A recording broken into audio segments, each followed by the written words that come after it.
তখন আমি ইচ্ছে করে ঘুমের ভান ধরে রইলাম। এদিকে রাসেলের দুষ্টুমি বেড়েই চলছে। সে আমার অনেক চেষ্টা করছে, কিন্তু বয়স কম, আগে কখনো এসব করেনি, তাই খুলতে পারছে না। কিছুক্ষণ পর আমিও আর নিজেকে সামলাতে পারছি না। কি করব? তার চোখে চোখ রেখে সব কিছু করে যাব, নাকি ঘুমের ভান করেই সব শেষ করে দিব? কিছুক্ষণের মধ্যেই আমার হয়ে গেল, এবার আর রাসেলকে ধাক্কা মারা ছাড়া কোনো উপায় নেই। রাসেল তো নতুন কিছু বুঝে না, তাই ওর কানে কানে ফিস ফিস করে বললাম, 2 মিনিট বিশ্রাম নাও আর আমাকে ধরো, আমার হয়ে গেছে। এরপর রাসেল আমাকে যা করল সেটি শুনলে আমি শতভাগ গ্যারান্টি দিয়ে বলতে পারি তোমাদের দাঁড়িয়ে যাবে। তাই ভিডিওটা শুরু থেকে শেষ পর্যন্ত দেখার অনুরোধ রইল। আমার নাম হেনা, বয়স 21 বছর। বাবা মায়ের প্রথম সন্তান। আমরা 3 বোন, 1 ভাই, আর আমিই সবার বড়। আমার পরে ছোট ভাই, তারপরে বাকি 2 বোন। আমার বাবা একজন সফল ব্যবসায়ী, তাই আমরা সচ্ছল পরিবারের সন্তান চাওয়ার আগেই সব পেয়েছি। 3 বছর হলো বিয়ে হয়েছে, কিন্তু একটা বাচ্চা হয়নি, এটাই শুধু অভাব। আমার স্বামী, শ্বশুর, শাশুড়ি সবাই খুব ভালো। তবে দুঃখের কথা হলো বিয়ের 3 মাস পরই ছুটি শেষ হয়ে যাওয়ায় স্বামী আবার সিঙ্গাপুরে চলে যায়। আর তারপরই শুরু হয় আমার এক নতুন জীবন। সব সময় মন খারাপ করে থাকতাম, কিছুতেই যেন সময় কাটত না। স্বামী দিনে রাতে মিলে 2-1 বারের বেশি ফোন দিত না। সারাক্ষণ অস্থিরতা আর হতাশায় থাকতাম। হঠাৎ একদিন মোবাইলে ইউটিউবে ভিডিও দেখতে দেখতে জোনাকি ব্লগ চ্যানেলটি পাই। জোনাকি ব্লগ চ্যানেলে অনেক মজার মজার গল্প। মায়ের সাথে ছেলে, ছেলের সাথে মা, মামির সাথে ভাগ্নে, ভাগ্নের সাথে মামি, এরকম অনেক মজার মজার গল্প। প্রথম 2টা গল্প শুনে নিজেকে অভদ্র লাগলেও পরে খুব মজা পাইলাম। তারপর ধীরে ধীরে জোনাকি ব্লগ চ্যানেলের নিয়মিত দর্শক হয়ে গেল। সারাদিন শ্বশুর শাশুড়ির সেবায়ত্ন, ঘর সংসার সামলানো, নিয়ম করে স্বামীর সাথে মোবাইলে কথা বলা, আর রাতে শুয়ে শুয়ে জোনাকি ব্লগ চ্যানেলের গল্প দেখা আর নিজেকে শান্ত করা আমার প্রতিদিনের কাজ। গল্প শুনতে শুনতে মনটাও ভিতরে ভিতরে চুট্টি হয়ে গেল। রাতে মাঝে মাঝে মনে হতো রাস্তা থেকে কোনো ছেলেকে ঘরে ডেকে এনে আমার ইচ্ছাটা পূরণ করে নেই। এভাবে গল্প শুনে সময় কাটানোর কিছুদিন পর হঠাৎ একদিন আমার জীবনে এলো এক সুপুরুষ। হাসি আর ঠাট্টার ছলে নিজের অজান্তেই জড়িয়ে পড়ি প্রেমে। বিশ্বাস করেন আর না করেন, এখন আমার কাছে সারা পৃথিবী একদিকে আর অন্যদিকে আমার প্রেম। বৈধ বলেন আর অবৈধ বলেন, আমি আমার প্রেমিককে ছাড়া বাঁচব না। আমার মতো রক্ষণশীল পরিবারের সহজ সরল একটা মেয়ে কিভাবে এমন সম্পর্কে জড়িয়ে গেলাম, সেই গল্পটাই আজ তোমাদের সাথে মন খুলে বলবো। তাহলে আর কথা না বাড়িয়ে শুরু করা যাক। কিন্তু কোথা থেকে শুরু করব ভেবে পাচ্ছি না। আরেকটা কথা বলে নেই, আমার কিন্তু গল্প বলার অভ্যাস নেই। জোনাকি ব্লগ চ্যানেল থেকে যতটুকু শিখেছি সেই অভিজ্ঞতা থেকেই বলছি। সব সময় অন্যের গল্প শুনি, তাই ভাবলাম আজ নিজের একটা গল্প সবার সাথে শেয়ার করি। গল্পের নায়ক বলেন আর খলনায়ক বলেন, তার নাম রাসেল। রাসেল আমার স্বামীর আপন বড় বোনের একমাত্র ছেলে। মানে সম্পর্কে সে আমার ভাগ্নে হয়। রাসেল খুব শান্ত স্বভাবের ছেলে। বিয়ের সময় রাসেলকে একবার দেখেছিলাম, কিন্তু ভালোমতো কথাও হয়নি তখন। রাসেল তখন এসএসসি পরীক্ষার্থী। পড়াশোনার চাপে মামার বিয়েতে ঠিকমতো বেড়াতে পারেনি। রাসেলদের বাড়ি গ্রামের দিকে, তাই এসএসসি পরীক্ষায় পাশ করার পর রাসেল আমাদের বাড়িতে, মানে আমার শ্বশুর বাড়ি, থেকেই পড়াশোনা করত। আমাদের বাড়ি থেকে রাসেল যেই কলেজটায় ভর্তি হয়েছে তার দূরত্ব ছিল মাত্র 10 মিনিটের। রাসেল প্রতিদিন সাইকেলে চড়ে কলেজে যেত। আমার শ্বশুর বাড়িতে ঘর ছিল মাত্র একটি। তবে রাসেলের পড়ালেখার কথা চিন্তা করে বড় ঘরটার পাশে ছোট একটা পড়ার ঘর তৈরি করে দেয়া হয়েছিল। ঘরটায় চেয়ার, টেবিল সহ একটা খাটিয়াও ছিল। তবে রাতে রাসেল বড় ঘরটার একটা রুমে থাকত। আমাদের বড় ঘরটায় 3টা রুম। একটা রুমে আমি আর আরেকটা রুমে আমার শ্বশুর শাশুড়ি থাকত। মাঝখানের রুমটা অবশ্য ফাঁকা ছিল। তবে রাসেল আসার পর মাঝখানের রুমটায় একটা খাট বসানো হয় এবং রাসেল মাঝখানের রুমটাই থাকে। রাতে পড়া শেষ করে এসে মাঝখানের রুমটায় ঘুমায়। রাসেল খুব মেধাবী, এসএসসিতে সে A+ পেয়েছে। রাসেল কথাবার্তা খুব কম বলে। প্রয়োজন ছাড়া কারো সাথে কথা বলে না, এমনকি তার নানা নানির সাথেও না। আর আমার দিকে তো ঠিকমতো তাকাই না। আমার শ্বশুর শাশুড়ি বয়স্ক মানুষ, সারাক্ষণ ঘরেই থাকেন। শ্বশুর চশমা ছাড়া ঠিকমতো চোখে দেখে না, আর শাশুড়ি হাতির মতো মোটা শরীর নিয়ে নড়তেই পারে না। সারাক্ষণ বিছানায় শুয়ে শুয়ে পান চিবায়। শ্বশুর দিনের বেলায় এদিকে ওদিক গেলেও শাশুড়িকে আজ পর্যন্ত ঘরের বাহিরে যেতে দেখি নাই। সে যাই হোক, রাসেল আমাদের বাড়িতে এসেছে ২০ দিন হল। এখন অবধি আমার সাথে ঠিকমতো কথাই বলেনি। আমাকে খুব লজ্জা পায়। আমি আর রাসেল একসাথেই খাওয়া দাওয়া করি। শ্বশুর শাশুড়ির খাবার তাদের বিছানার উপর দিয়ে আসি আর আমি রাসেল একসাথে খাই। রাসেল বাড়িতে আসার পর আমার জোনাকি ব্লগ চ্যানেলের গল্প দেখা আর হচ্ছে না। কারণ পড়া শেষ করে এসে কখন ডাক দিয়ে বলবে মামি দরজা খোলো। তাই সারাক্ষণ তার অপেক্ষায় থাকতাম। সে খুব পড়াশোনা করত আর রাত 10টার আগে খেতে আসত না। মাঝে মধ্যে তো 11টা-12টা পর্যন্ত পড়ত। আমি প্রায়ই ঘুমিয়ে যেতাম। রাসেল তখন সামনের দরজায় ডাক দিয়ে না পেয়ে ঘরের বাম সাইটের দরজায় এসে ডাকত। অর্থাৎ আমি যেই রুমটায় ঘুমাতাম ঠিক ওই রুমটার বাহিরের দরজার দিকে এসে ডাকত। তখন আমি লাফিয়ে উঠে গিয়ে দরজা খুলতাম। একদিন রাসেল অনেক রাত পর্যন্ত পড়ল। তা প্রায় রাত 12টা কি 12:30 হবে, তখন আমি ঘুমে বিভোর। রাসেল এসে প্রায় 10-15 মিনিট ডাকাডাকি করেও আমাকে জাগাতে পারছিল না। উপায় না পেয়ে সে রান্নাঘর থেকে মাছ ধরার ছিপ দিয়ে জানালার ফাঁক দিয়ে আমাকে গুতা মারল। আমি লাফিয়ে উঠলাম। তারপর গিয়ে দরজা খুলে দিলাম। আমি ভাত খাওয়ার জন্য বাসন পরিষ্কার করতে চাইলে রাসেল বলল, মামি, আমি ভাত খাবো না, তুমি শুয়ে পড়ো। আমি বললাম, কেন? ভাত খাবে না কেন? ভাত না খেয়ে কেউ রাতে ঘুমায়? রাসেল বলল, না, তোমার চোখে অনেক ঘুম। এমনিতেই তোমাকে রোজ রাত জাগিয়ে কষ্ট দেই, আজ অনেক রাত হয়েছে, এবার তুমি শুয়ে পড়ো, আমি সকালে উঠে খাবো। আমি বললাম, আমার কোনো সমস্যা নেই, তোমার যতক্ষণ মন চায় পড়ে এসো, মাঝে মধ্যে চোখটা একটু লেগে যায় আর কি। তখন রাসেল বলল, আমার জন্য তুমি শুধু শুধু জেগে থাকবে কেন? কাল থেকে আমি পড়ার ঘরটাই ঘুমাবো, আর নানানানিকে যখন খাবার দাও তখন আমাকেও ডাক দিও, ওই সময় তুমি, আমিও খেয়ে নেব। আমি বললাম, সন্ধ্যা রাতে খেয়ে নিলে রাত জেগে পড়তে পড়তে ক্ষুধা লাগবে যখন, তখন কি খাবে? আর তাছাড়া এত বড় ঘর থাকতে তুমি ওই ঘরে ঘুমাবে কেন? আমি কি কখনো বলেছি তোমার জন্য আমার সমস্যা হচ্ছে? তুমি কি বাহিরের কেউ? তুমি তো আমাদের নিজেদের মানুষ। তোমার জন্য এইটুকু করতে পারবো না? রাসেল বলল, ঠিক আছে মামি, অনেক রাত হয়েছে, এবার ঘুমাও, এই ব্যাপারে সকালে তোমার সাথে আলাপ করব। এটা বলেই রাসেল সোজা তার বিছায় গিয়ে শুয়ে পড়ল। আর আমিও আমার রুমে চলে আসলাম।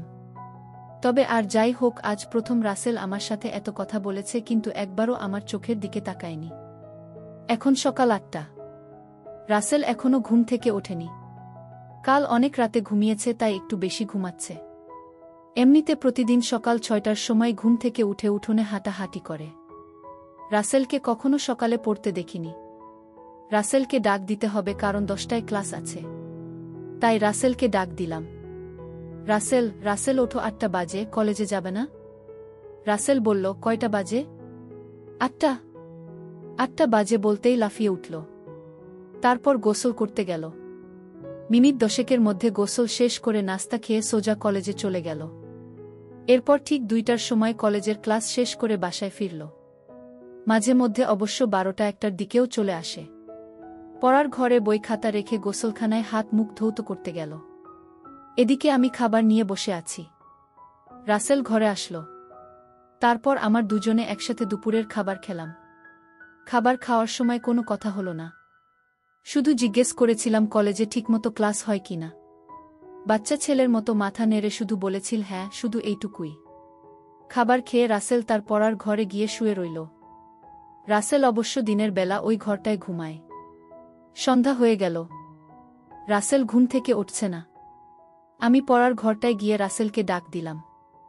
আমার ডাক শুনে ঘুম থেকে উঠে বিছানায় বসল। আমার দিকে তাকিয়ে বলল, কি হয়েছে? ডাকছ কেন মামি? আমি বললাম, না, কিছু না। সন্ধ্যা হয়ে গেল, তুমি এখনো ঘুমাচ্ছ, পড়তে বসবে না? রাসেল বলল, সন্ধ্যা হয়ে গেছে নাকি? দেখি কয়টা বাজে। রাসেল পড়ার টেবিলে রাখা তার হাত ঘড়িটায় টাইম দেখে গোসলখানায় হাত মুখ ধৌত করার জন্য চলে গেল। আমি তার পড়ার ঘরটাই বসে রইলাম। হাত মুখ ধৌত করে রাসেল পড়ার ঘরে আসলো। আমার দিকে তাকিয়ে বলল, তুমি এখনো এখানে কি করো? রান্নার কাজ শেষ? আমি বললাম, সেই কখন শেষ করেছি। কেন, ক্ষুধা লাগছে নাকি? রাসেল বলল, আরে না, কি যে বলো, এই সন্ধ্যার সময় ক্ষুধা লাগে নাকি? তবে চা হলে ভালো হতো। আমি বললাম, চা পাতা মনে হয় ঘরে নেই। কাল থেকে তোমাকে চা করে দেব, ঠিক আছে? রাসেল বলল, ঠিক আছে। এখন যাও, আমি পড়তে বসব। আমি বললাম, আচ্ছা বাবা, তুমি মনোযোগ দিয়ে পড়ো। আমি গেলাম। আমি আমাদের বড় ঘরটায় চলে আসলাম। ঘণ্টা দুয়েক পরে শ্বশুর শাশুড়িকে রাতের খাবার দিলাম। শ্বশুর শাশুড়ি খাচ্ছে, আমি পাশেই বসে আছি। হঠাৎ শ্বশুর বলল, বৌমা, রাসেল ঠিকমতো পড়ালেখা করে তো? তুমি একটু খেয়াল রেখো। আমি বললাম, বাবা, আপনি কোনো চিন্তা করবেন না, রাসেল খুব ভালো ছেলে, তাকে পড়ার জন্য বলতে হয় না। সে নিজেই নিজের পড়া শেষ করে নেয়। শ্বশুর বলল, তা জানি, কিন্তু তারপরেও আমাদের দায়িত্ব আছে না? আমি বললাম, রাসেলকে নিয়ে আপনাদের কোনো চিন্তা করতে হবে না, আমি সারাক্ষণই তার সাথে সাথে আছি। আর বাবা, কাল সকালে রাসেলের জন্য দোকান থেকে চা পাতা নিয়ে আসবেন। রাসেল আজ সন্ধ্যার সময় চা চেয়েছিল, আমি বলছি কাল থেকে দেব। শাশুড়ি বলল, রাসেলদের বাড়িতে সবাই চা খাওয়ার অভ্যাস। আমিও একবার তোমাকে বলবো বলবো বলেও ভুলে গেছি। তোমার শ্বশুরের আনার দরকার নেই। বাজার সদাই যা লাগে এখন থেকে রাসেলকে দিয়েই নিয়ে আসবে। রাসেলকে সকালে আমি বলে দেব। আর বৌমা, সকালে নাস্তা করার সময় আমাকে মনে করিয়ে দিও, আমি রাসেলের সাথে কথা বলবো। আমি বললাম, ঠিক আছে মা। আমি তাদের খাওয়া শেষ হওয়া পর্যন্ত বসে রইলাম। খাওয়া শেষে বাসনপত্র গুছিয়ে আমার রুমে গিয়ে মোবাইলে বাড়িতে মায়ের সাথে কথা বললাম। কথা বলতে বলতে রাত প্রায় 10টা বেজে গেল। এবার দেখি রাসেল কি করছে। আমি দরজা খুলে রাসেলের পড়ার ঘরের কাছে গেলাম। ঘরের কাছে যেতেই রাসেলের পড়ার শব্দ পাইলাম। পড়ার শব্দ পেয়ে আমি আর ঘরে ঢুকলাম না, কারণ রাসেল রাগ করতে পারে। তাই বড় ঘরে চলে আসলাম। রাত প্রায় 11টার উপরে, কিন্তু রাসেল এখনো ঘরে আসছে না। আমি একা একা জেগে আছি। পড়ার ঘরে যে যাব সেটারও সাহস পাচ্ছি না, কারণ আমি রাতের বেলা অন্ধকারে ভয় পাই। তাই বাহিরে না গিয়ে সামনের জানালা খুলে বসে রইলাম। অপেক্ষার পর অপেক্ষা, কিন্তু রাসেল ঘরে আসছে না। পড়ার ঘরে না হয় ঘুমাবে, কিন্তু খেতে আসবে তো? আমার কিচ্ছু ভাল লাগছে না। কি করব ভেবে পাচ্ছি না। শ্বশুরকে ডাকবো নাকি ডাকবো না তাও বুঝতে পারছি না। এভাবে অপেক্ষা করতে করতে রাত প্রায় 12:30 বেজে গেল। এরপর আমি অপেক্ষা করতে করতে কখন যেন ঘুমিয়ে গেলাম। সকালে ঘুম থেকে উঠে শাশুড়িকে আমি জিজ্ঞেস করলাম, মা, রাসেল ঘরে আসে নাই? শাশুড়ি বলল, না। কেন, কি হয়েছে বৌমা? আমি বললাম, না কিছু না মা, রাসেল কাল রাতে বড় ঘরে আসে নাই, পড়ার ঘরেই ঘুমাইছে। আমি অনেক রাত পর্যন্ত অপেক্ষা করে কখন যে ঘুমিয়ে পড়েছি নিজেও জানি না। শাশুড়ি বলল, কি বলো বৌমা? রাসেল পড়ার ঘরে ঘুমাবে কেন? এই ঘরে কি তার সমস্যা হয়? আমি বললাম, কি জানি মা, আমি তো সারাক্ষণই তার খেয়াল রাখি। আমার মনে হয় রাসেল আমাকে লজ্জা পায়। আচ্ছা মা, আমাকে লজ্জা পাওয়ার কি আছে? আমি তো ওর মার মতোই, তাই না? শাশুড়ি আমাকে বলল, রাসেলকে ডাকো। সে তোমাকে লজ্জা পাবে কেন? তুমি তো তাকে অনেক খাতির যত্ন করছো, সেটা তো আমি নিজেই দেখছি। তাহলে সে এমন করবে কেন? এটা তো ঠিক না। সে এখানে লেখাপড়া করবে, যখন যা লাগবে তোমাকে বলবে, তুমি না দিলে আমাদের বলবে। আর তুমি তো আমার লক্ষ্মী বৌমা, কত সুন্দর করে সংসারের সব দায়িত্ব নিজের কাঁধে নিয়েছ। কই রাসেল, কই? ডাকো তাকে। আমি বললাম, ঠিক আছে মা, আপনি চিন্তা করবেন না, কয়দিন গেলে এমনিতেই লজ্জা চলে যাবে। দেখি রাসেল কি করছে। এখনো ঘুম থেকে কেন উঠছে না? 8টার উপরে বাজে, কলেজের সময় হয়ে যাচ্ছে না? আমি শাশুড়ির সাথে কথা বলে রাসেলের পড়ার ঘরে গেলাম। এখনো দরজা বন্ধ, তার মানে রাসেলের ঘুম ভাঙ্গেনি। আমি দরজায় টোকা মেরে রাসেল রাসেল বলে ডাকতে লাগলাম। রাসেলের কোনো সাড়া শব্দ নেই। অনেকক্ষণ ধরে ডাকছি, কিন্তু তার কোনো হুঁশই নেই। ঘরটায় আবার কোন জানালাও নেই যে তাকে জানালার পাশে গিয়ে ডাকি। পুরো ঘরটায় একটাই দরজা। যাই হোক, এবার জোরে জোরে দরজায় থাপ্পড় মারতে থাকলাম। প্রায় 15-20 মিনিট ডাকাডাকির পর রাসেল দরজা খুলল। দরজা খুলেই আবার বিছানায় গিয়ে শুয়ে পড়ল। আমি বুঝতে পারলাম না ঘুমে কাতরাচ্ছে নাকি অসুস্থ হয়ে পড়ল। আমি ঘরে ঢুকে তার মাথায় হাত দিলাম। হাত দিতেই দেখি শরীরে প্রচণ্ড জ্বর, শরীরটা যেন পুড়ে যাচ্ছে। আমি ভয় পেয়ে গেলাম। দৌড়ে বড় ঘরে এসে শাশুড়িকে বললাম। শাশুড়ি তো আবার সুন্দরবনের হাতি, চলাফেরা করতে পারে না। তাই আমাকে বলল, বৌমা, রাসেলের শরীরটা ভিজা কাপড় দিয়ে মুছে দাও আর কপালে জলপট্টি দাও। আমি শাশুড়ির কথামতো বালতিতে পানি নিয়ে রাসেলের শরীর থেকে কাঁথা সরিয়ে তার টি-শার্ট খুলে সারা শরীর ভিজা কাপড় দিয়ে মুছে দিলাম। তারপর কপালে জলপট্টি দিলাম। প্রায় ঘণ্টাখানি তার পাশে বসে রইলাম। এরপর আস্তে আস্তে রাসেল চোখ খুলতে লাগল। আমি তাকে ধরে উঠে বসালাম। বসানোর পর রাসেল আমাকে বলল, মামি রাতে যখন জ্বর অনুভব করি তখন সাথে সাথে গিয়ে তোমাকে ডাক দিয়েছিলাম, কিন্তু তুমি গিয়েছিলে তাই তোমাকে আর বেশি ডাকাডাকি করিনি। আমি বললাম, এটা কোনো কথা হলো রাসেল? তুমি অসুস্থ, একা একা এই ঘরে কেন ঘুমালে? আমার জানালায় জোরে থাপ্পড় মারতে, নয়তো বাম দিকের দরজাটায় জোরে একটা লাথিই মারতে। এভাবে একা একা কষ্ট করার কোনো মানে হয়? এভাবে 10 মিনিট কথা বলার পর রাসেল উঠে দাঁড়াল। তারপর খাট থেকে নেমে সোজা গোসলখানায় গেল। গোসলাখানা থেকে হাত মুখ ধৌত করে বড় ঘরে গেল। রাসেলকে বড় ঘরে যেতে দেখে আমিও বড় ঘরে চলে গেলাম। বড় ঘরে এসে তাকে নাস্তা দিলাম।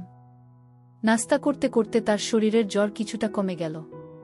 কলেজে যাওয়ার মতো সময় আর শরীরের কন্ডিশন কোনটাই ছিল না। তাই রাসেল আজ কলেজে গেল না, বাড়িতেই হাঁটাহাঁটি করছে। আমি রান্না করছি, হঠাৎ দেখি রাসেল আমার পেছনে দাঁড়িয়ে আছে। আমি বললাম, কি ব্যাপার, রান্না শিখবে নাকি? রাসেল বলল, না, ভাবছি তুমি সারাদিন একা একা কত কাজ করো, সবার খেয়াল রাখো, সত্যিই তুমি অনেক ভালো। কেন যে তোমার সাথে এতদিন কথা বলিনি? আমি আসলে তোমাকে লজ্জা পেতাম, তাই তোমার সামনে কম আসতাম, কম কথা বলতাম। তাছাড়া আমি মেয়েদের কাছ থেকে একটু দূরেই থাকি। আমি বললাম, কেন? মেয়েদের কাছ থেকে দূরে কেন? মেয়েরা কি বাঘনা ভাল্লুক? রাসেল বলল, আরে না, তুমিও দেখছি কলেজের মেয়েদের মতো কথা বলো। আমি বললাম, কলেজে আবার মেয়ে বন্ধু নাই তো? রাসেল বলল, আরে না, আমাদের ক্লাসের একটা মেয়ে আছে, অযথাই গায়ে পড়ে কথা বলে। আমি বললাম, তাই নাকি? তা মেয়েটার নাম কি? রাসেল বলল, বিশ্বাস করো আমি ওর নামও জানি না, আর জানার ইচ্ছাও নাই।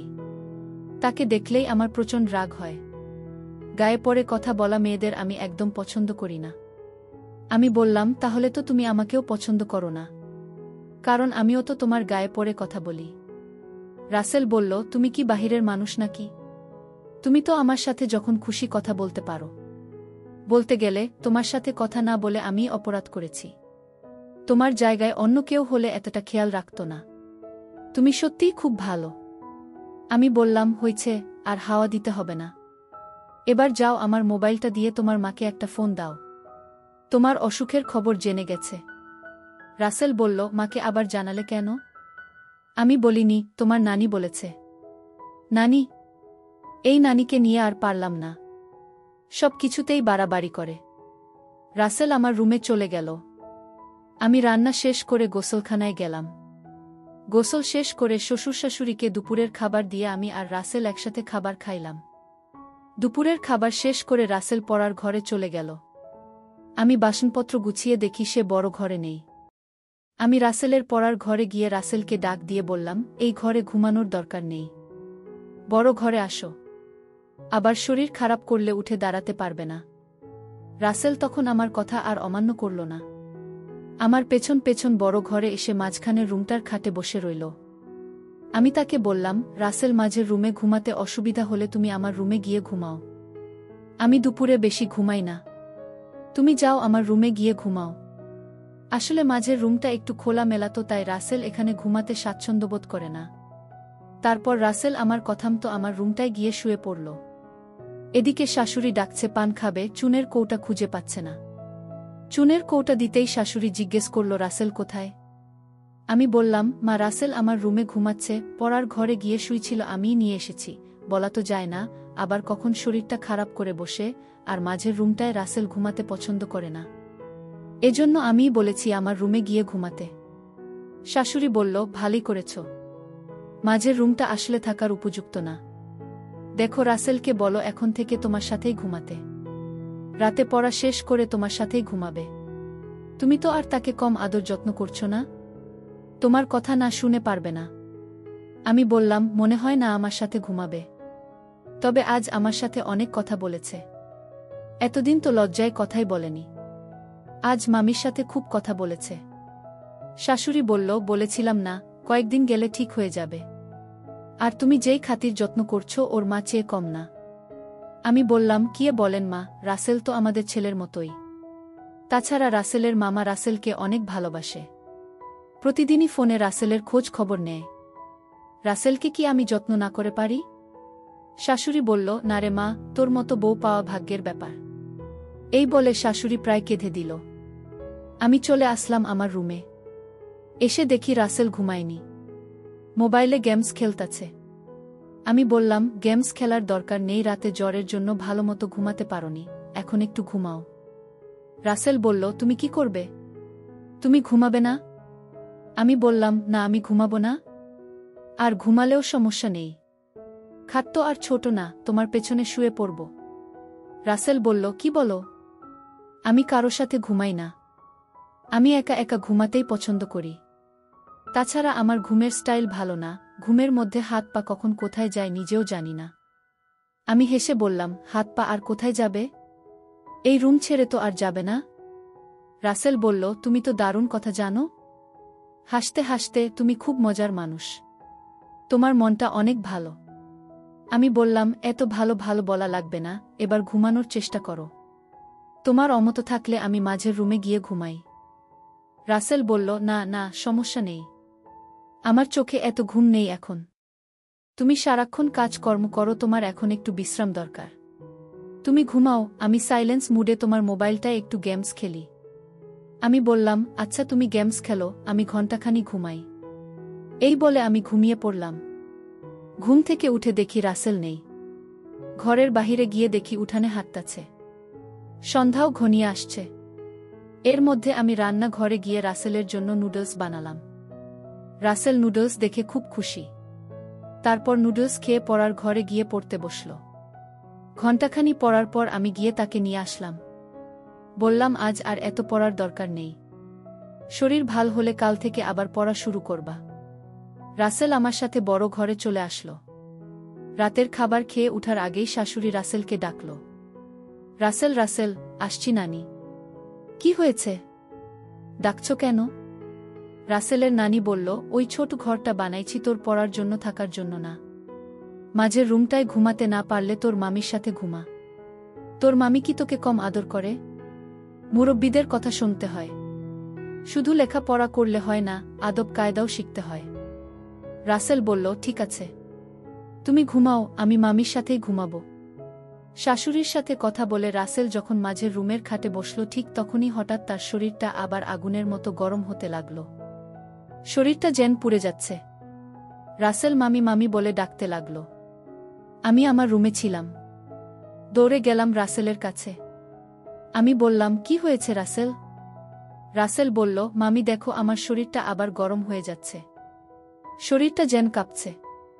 আমি বললাম, ঠিক আছে বাবা, তুমি বসো, আমি তোমার শরীরটা ভিজা কাপড়ে মুছে দিচ্ছি। আমি শাশুড়িকে বললাম, মা, রাসেলের আবার খুব জ্বর এসেছে, শরীরে আগুন ধরার অবস্থা, কি করব? শরীরটা মুছে দাও, আর দেখো তোমার শ্বশুরের ওষুধের কৌটায় প্যারাসিটামল ট্যাবলেট আছে, একটা খাইয়ে দিয়ে তোমার সাথে নিয়ে শুয়ে দাও।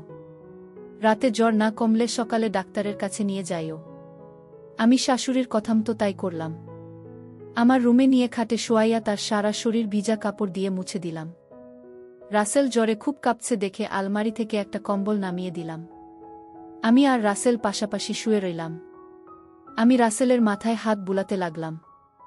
জ্বরে রাসেলের শরীর ভূমিকম্পের মতো কাঁপছে। তার কাঁপুনি দেখে আমি তাকে জড়িয়ে ধরলাম। তারপরও যেন কাঁপুনি থামছে না। অনেকক্ষণ পর কাঁপুনিটা একটু কমেছে, এবার তার চোখে একটু ঘুমও দেখা যাচ্ছে। এদিকে আমার চোখেও ঘুম এসে গেছে। আমি রাসেলের মাথায় হাত বুলাতে বুলাতে কখন জানি ঘুমিয়ে গেলাম। গভীর রাতে রাসেলের জ্বর আবার বেড়ে যায়, কিন্তু আমি টের পাইনি। জ্বরের কাঁপুনিতে রাসেল আমাকে জড়িয়ে ধরে। রাসেল যখন আমাকে ধরেছিল সম্ভবত আমার এলোমেলো ছিল। আমার স্পর্শে তার ইচ্ছার বিরুদ্ধেই তার শক্ত হয়ে যায়। নিজেকে সামলাতে না পেরে অবশেষে সে আমার করতে থাকে। আমি প্রথম প্রথম কোনো কিছু টের পাইনি। রাসেল যখন কিছুক্ষণ আমি টের পাইলাম, কিন্তু রাসেলের জ্বর বুঝতে পেরে আমি আর কিচ্ছু বললাম না। জেগেও ঘুমানোর ভান করলাম। তবে একটা কথা সত্য, এতদিন আমি যাই করেছি বলেছি না কেন, আমি রাসেলকে কখনো অন্য চোখে দেখিনি। রাসেল আসার পর আমার রুটিনই চেঞ্জ হয়ে গিয়েছিল। জানি না কেন, তবে রাসেলকে নিয়ে আমার কোনো অন্য মানসিকতা ছিল না। তার প্রতি আমার যতটুকু দায়িত্ব কর্তব্য ছিল আমি তার সবটুকুই পালন করার চেষ্টা করেছি। প্রত্যেকটা মেয়েরই কিছু কষ্ট থাকে, তাই বলে সব জায়গায় সবার সাথে সব কিছু করে না, ভাবেও না। যাই হোক, আমি ঘুমের ভান করে রইলাম। এদিকে রাসেলের দুষ্টুমি বেড়েই চলছে। সে আমার অনেক চেষ্টা করছে, কিন্তু বয়স কম, আগে কখনো এসব করেনি, তাই খুলতে পারছে না। কিছুক্ষণ পর আমিও আর নিজেকে সামলাতে পারছি না। কি করব? তার চোখে চোখ রেখে সব কিছু করে যাব, নাকি ঘুমের ভান করেই সব শেষ করে দিব? কিছুক্ষণের মধ্যেই আমার হয়ে গেল, এবার আর রাসেলকে ধাক্কা মারা ছাড়া কোনো উপায় নেই। রাসেল তো নতুন কিছু বুঝে না, তাই ওর কানে কানে ফিস ফিস করে বললাম, 2 মিনিট বিশ্রাম নাও আর আমাকে ধরো, আমার হয়ে গেছে। এরপর রাসেল আমাকে। সকাল হতেই আমি নাস্তা তৈরি করতে চলে গেলাম রান্নাঘরে। নাস্তা করে প্রতিদিনকার মতো কাজকর্ম করতে লাগলাম। রাসেল নাস্তা করে পড়ার ঘরে চলে গেল। কলেজে গেল না। গোসল করার সময় যখন হলো তখন পড়ার ঘর থেকেই জোরে জোরে মামি মামি বলে ডাকতে লাগল। আমি গিয়ে বললাম, কি হয়েছে? রাসেল বলল, আসো এই ঘরে একবার করে গিয়ে গোসল করি। আমি বললাম, শোন রাসেল, রাতের খাবার রাতেই খেতে হয়, আর প্রয়োজনের বেশি কোনো কিছু ভালো না। দিনের বেলায় কখনো কল্পনাও করো না। যদি কখনো কারো চোখে পড়ে বা কোনো প্রকার সন্দেহ হয় তাহলে তোমার আমার দুজনের জীবনই নষ্ট হয়ে যাবে। আমি যা বলি তা অক্ষরে অক্ষরে পালন করবা, তা না হলে জীবন নষ্ট হয়ে যাবে, সমাজে মুখ দেখাতে পারবে না। বুঝতে পারছো? রাসেল মাথা নাড়িয়ে বলল, হ্যাঁ বলল।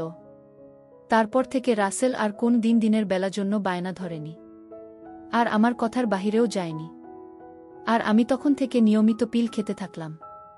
এভাবেই চলছে মামি ভাগ্নের।